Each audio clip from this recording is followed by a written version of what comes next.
Welcome welcome to new session. আজকে আমরা class 10 এর প্রাণীদের সাড়া প্রদান ও ভৌত সমন্বয় স্নায়ুতন্ত্র এই স্নায়ুতন্ত্র নিয়ে আমরা ডিটেলসে আলোচনা করব। স্নায়ুতন্ত্র কাকে বলে, কাজ, অ্যাকশন, ডেনড্রন, মস্তিষ্কের বিভিন্ন অংশ, অর্থাৎ ওভারঅল স্নায়ুতন্ত্র চ্যাপ্টারটি এই একটি ক্লাসেই আমরা কভার করব। তোমরা অবশ্যই মনোযোগ সহকারে প্রথম থেকে শেষ পর্যন্ত ক্লাসটি দেখবে এবং এর আগের ক্লাসগুলো আমি চ্যানেলে রেখেছি, প্লেলিস্ট করে দেওয়া হয়েছে, ওইগুলো দেখবে এবং কি কি কোশ্চেন আসতে পারে এই চ্যাপ্টার থেকে সেগুলো আমি বলে বলে যাব। তাহলে স্নায়ুতন্ত্র কাকে বলে? স্নায়ুতন্ত্র, তাহলে স্নায়ুতন্ত্র মানে স্নায়ু কোষ নিয়ে গঠিত হবে। তাহলে আমরা বলতে পারি যে স্নায়ু কোষ ও নিউরোগ্লিয়া দিয়ে গঠিত যে তন্ত্রের সাহায্যে প্রাণীদেহে উদ্দীপনা গ্রহণ হয়, উদ্দীপনায় সাড়া দিয়ে পরিবেশের সঙ্গে সামঞ্জস্য রক্ষা হয় এবং দেহের বিভিন্ন যন্ত্রতন্ত্রের কাজের মধ্যে সমন্বয় সাধন হয়, তাকে আমরা নার্ভাস সিস্টেম বা স্নায়ুতন্ত্র বলবো।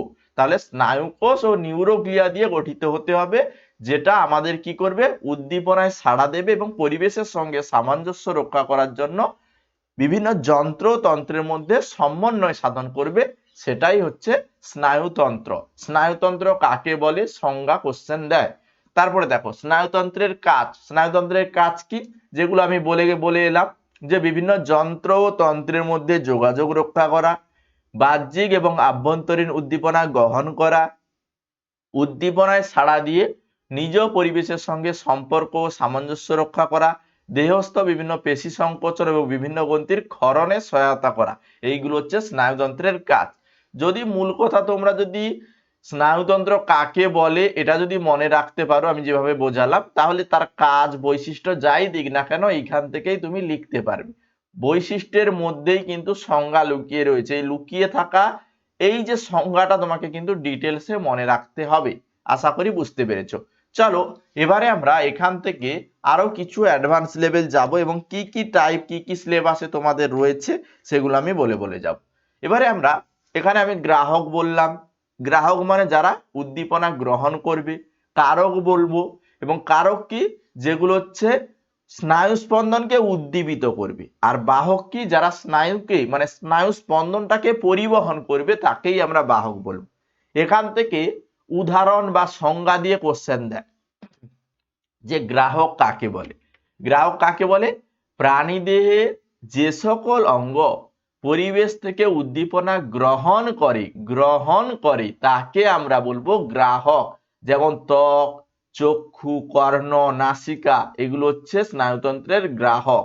কারককে, যেগুলো উদ্দীপিত হয়, অর্থাৎ যে সকল অঙ্গ বা গ্রন্থি উদ্দীপিত হয় এবং উদ্দীপনায় সাড়া দেয় তাদের আমরা বলবো কারক। যেমন পেশি, বিভিন্ন গ্রন্থি, এগুলো হচ্ছে কি কারক। আর বাহক কি, যারা স্নায়ু স্পন্দন পরিবহন করে তাকে আমরা বলবো বাহক। যেমন হচ্ছে স্নায়ু বা স্নায়ু কোষ, এগুলো কি করে, বাহন করে। ঠিক আছে, এগুলো আমরা মনে রাখবো। এবারে এখান থেকে আরো কি কি জিনিস রয়েছে তোমাদের সিলেবাসে রয়েছে। স্নায়ু কোষ বা নিউরন কি, নিউরনের বিভিন্ন গঠনগত অংশগুলো কি কি, এইগুলো পরীক্ষায় 5 নম্বরের কোশ্চেন দেয়। যে স্নায়ু কোষ বা নিউরন কি, মনে রাখবে কোষ দেহ ও সকল প্রকার প্রবর্ধক নিয়ে গঠিত স্নায়ুতন্ত্রের গঠনগত কার্যগত একককে আমরা কি বলি, নিউরন বলি। কি বললাম? স্নায়ুতন্ত্রের গঠনগত কার্যগত একককে আমরা কি বলি, নিউরন। এই নিউরন মূলত কোষ দেহ বা সেল বডি নিয়ে এবং প্রবর্ধক বা প্রসেস নিয়ে গঠিত। কি বললাম?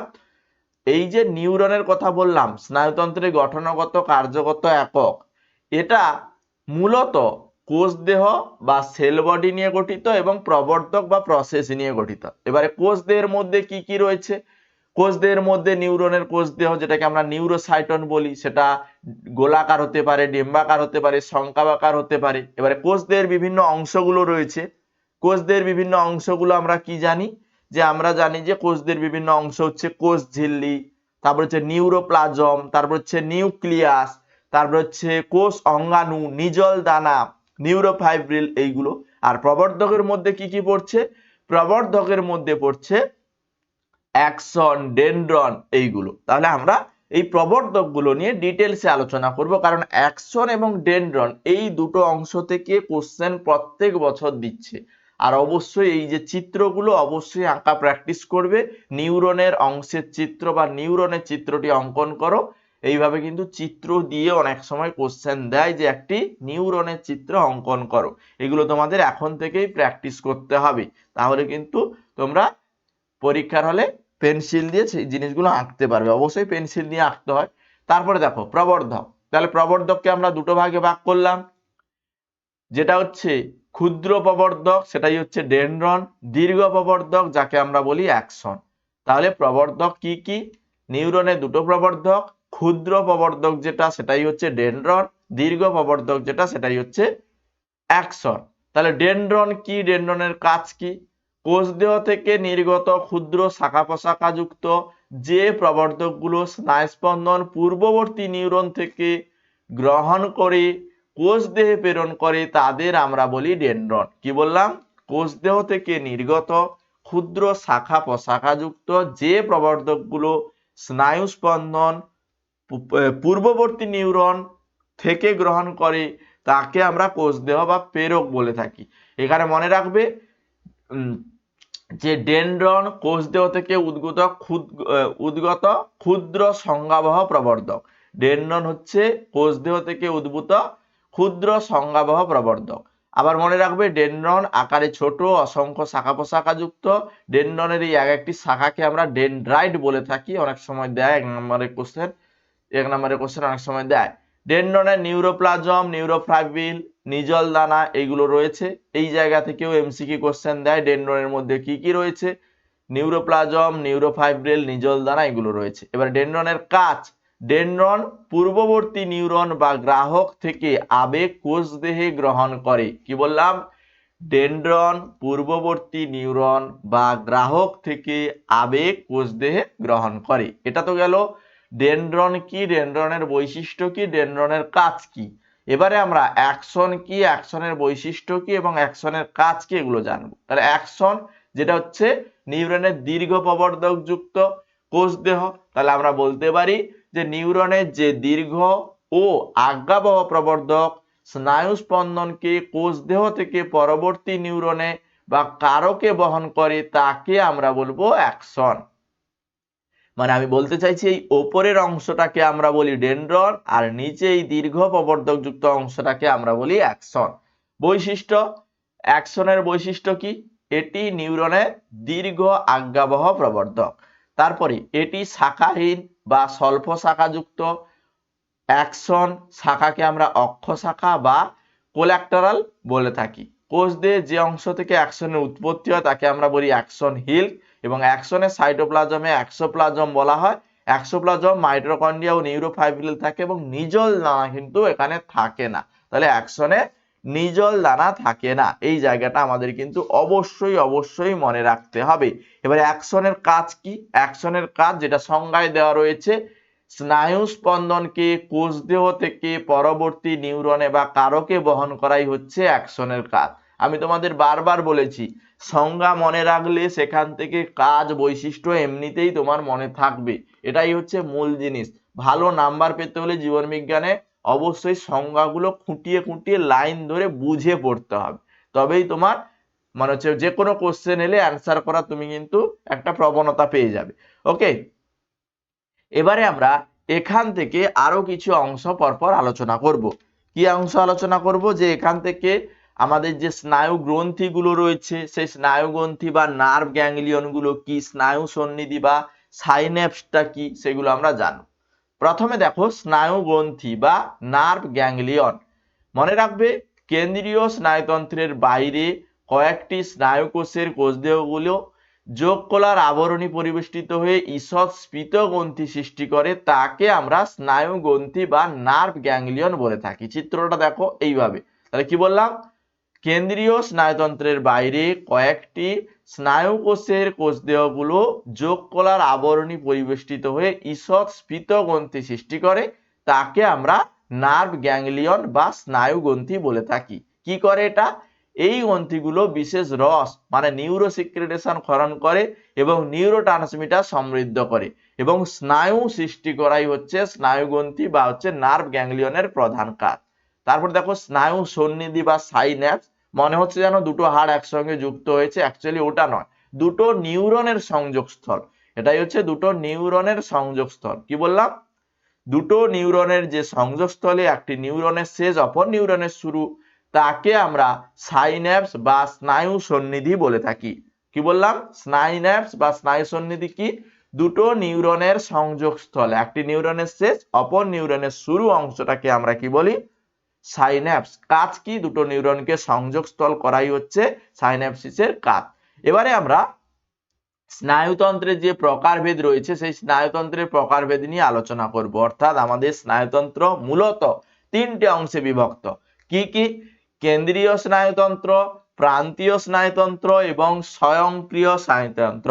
তাহলে কেন্দ্রীয় স্নায়ুতন্ত্র যেটা হচ্ছে মস্তিষ্ক এবং সুষুম্নাকাণ্ড দিয়ে গঠিত, প্রান্তীয় স্নায়ুতন্ত্র যেটা হচ্ছে করোটীয় স্নায়ু এবং সুষুম্না স্নায়ু দিয়ে গঠিত। এখানে আমাদের করোটীয় স্নায়ু হচ্ছে 12 জোড়া এবং সুষুম্না স্নায়ু হচ্ছে 31 জোড়া। আর স্বয়ংক্রিয় স্নায়ুতন্ত্র যেটা হচ্ছে সমবেদী স্নায়ুতন্ত্র এবং পরাসংবেদী স্নায়ুতন্ত্র, এগুলো আমরা জানবো। এবারে কেন্দ্রীয় স্নায়ুতন্ত্রে কি কি অংশ রয়েছে? কেন্দ্রীয় স্নায়ুতন্ত্রে রয়েছে আমাদের মস্তিষ্ক এবং রয়েছে সুষুম্নাকাণ্ড। তাহলে মস্তিষ্ক আমাদের কি করে? আমাদের বুদ্ধি, চিন্তা, স্মৃতি, দর্শন, ঘ্রাণ, চাপ, স্পর্শ সমস্ত কিছুটাই নিয়ন্ত্রণ করে এবং আমাদের বিচার, বুদ্ধি, বিশ্লেষণ, স্পর্শ, বেদনা সমস্ত কিছুই এটাই কিন্তু আমাদের মস্তিষ্কই কিন্তু অংশগ্রহণ করছে। এবারে মস্তিষ্কের বিভিন্ন অংশ রয়েছে, তার আলাদা আলাদা ভাগ রয়েছে। কি কি ভাগ রয়েছে? আমাদের অগ্র মস্তিষ্ক যেটা হচ্ছে টেলেনসেফালন এবং ডায়ালেনসেফালন, অর্থাৎ যেটা হচ্ছে আমাদের গুরু মস্তিষ্ক এবং থ্যালামাস সঙ্গে হাইপোথ্যালামাস, এই তিনটে অংশ নিয়ে গঠিত আমাদের অগ্র মস্তিষ্ক। এবারে এখানে অগ্র মস্তিষ্কের কাজ কি? অগ্র মস্তিষ্কের কাজ তুমি এখানে মনে রাখবে, গুরু মস্তিষ্কের কাজ চাপ, তাপ, ব্যথা, শ্রবণ, দর্শন, ঘ্রাণ এগুলো নিয়ন্ত্রণ করা। তাছাড়া তারপরে হচ্ছে থ্যালামাস, এই থ্যালামাসের কাজ কি? থ্যালামাস আমাদের কি করে? আমাদের ক্রোধ, পীড়ন, বিভিন্ন আবেগজনিত ক্রিয়াগুলোকে নিয়ন্ত্রণ করে। আর হাইপোথ্যালামাস কি করে? আমাদের ক্ষুধা, তৃষ্ণা, হাসি, কান্না, এই যে উত্তেজনাগুলো, এই উত্তেজনা, দৈহিক উষ্ণতা এগুলো নিয়ন্ত্রণ করে আমাদের হাইপোথ্যালামাস। এ তো গেল অগ্র মস্তিষ্কের কাজ। এখন আমরা যদি বলি মধ্য মস্তিষ্ক, তাহলে মধ্য মস্তিষ্কে কে রয়েছে? মধ্য মস্তিষ্ক বা মেসেনসেফালন রয়েছে। এই মধ্য মস্তিষ্ক আমাদের দর্শন এবং শ্রবণ নিয়ন্ত্রণ করে। কি বললাম? দর্শন এবং শ্রবণ নিয়ন্ত্রণ করে আমাদের মধ্য মস্তিষ্ক। এবং পশ্চাৎ মস্তিষ্ক আমাদের রয়েছে। পশ্চাৎ মস্তিষ্কে আমাদের রয়েছে পন্স, লঘু মস্তিষ্ক, সুষুম্না শীর্ষক। দেখবে তোমরা পরীক্ষায় বারবার দেয় যে লঘু মস্তিষ্কের কাজ কি? লঘু মস্তিষ্কের কাজ আমাদের দেহের ভারসাম্য নিয়ন্ত্রণ করা, এটাই হচ্ছে লঘু মস্তিষ্কের প্রধান কাজ। বা এখানে দেয় পন্স বা যোজকের কাজ কি? পন্স বা যোজকের কাজ হচ্ছে মূত্র ত্যাগে সহায়তা করা, মূত্র ত্যাগে সহায়তা করা। আর সুষুম্না শীর্ষকের কাজ হচ্ছে ঘাম নিঃসরণ, হৃদক্রিয়া, শ্বাসক্রিয়া এগুলো নিয়ন্ত্রণ করাই হচ্ছে সুষুম্না শীর্ষকের কাজ। এটা তো গেল মস্তিষ্ক, এবং মস্তিষ্কের তিনটি অংশ আমি বলে দিলাম, অগ্র মস্তিষ্ক, মধ্য মস্তিষ্ক এবং পশ্চাৎ মস্তিষ্ক। অগ্র মস্তিষ্কে কে রয়েছে? গুরু মস্তিষ্ক, থ্যালামাস এবং হাইপোথ্যালামাস, এবং তাদের কাজ বললাম। মধ্য মস্তিষ্ক, মধ্য মস্তিষ্ক শুধুমাত্র এর কোনো ভাগ নেই, শুধু মধ্য মস্তিষ্ক যেটাকে আমরা মেসেনসেফালন বলি। আর পশ্চাৎ মস্তিষ্ক যেটাকে আমরা হচ্ছে মেটেনসেফালন, মাইলেনসেফালন, মানে পন্স, লঘু মস্তিষ্ক এবং সুষুম্না শীর্ষক, এই তিনটে অংশ নিয়ে গঠিত। এই অংশগুলো আমরা আলোচনা করে দিলাম। এবার এখান থেকে আরো বিভিন্ন রকমের বিভিন্ন টাইপের হচ্ছে জিনিস তোমাদের রয়েছে পরীক্ষার জন্য, কিন্তু মূল যে জিনিসটা যেখান থেকে কোশ্চেন আসতে পারে সেই অংশগুলো কিন্তু আমি ডিটেলসে আলোচনা করে দিলাম। এরপরে এখান থেকে কি কি এমসিকিউ কোশ্চেন, কি কি শর্ট অ্যান্সার টাইপের কোশ্চেন, সমস্ত কিছু কোশ্চেন নিয়ে এর পরবর্তী ক্লাসে আমরা আলোচনা করব। মূলত স্নায়ুতন্ত্রে তোমাদের মূল কথা এই অংশগুলো রয়েছে, সংক্ষেপে আমি বুঝিয়ে দিলাম।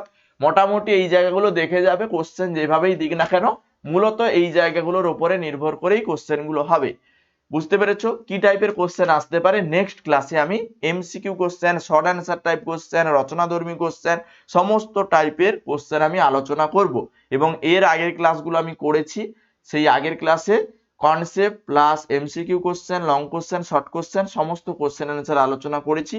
প্লে লিস্টে চেক করলে তোমরা ওই ক্লাসগুলো পেয়ে যাবে, ওই ক্লাসগুলো অবশ্যই তোমরা দেখবে। আজকের সেশন এই পর্যন্ত, পরবর্তী ক্লাসে আবারও দেখা হবে। অবশ্যই সবাই ক্লাসটিতে লাইক করো এবং বন্ধুদের সঙ্গে ক্লাসগুলো শেয়ার করো।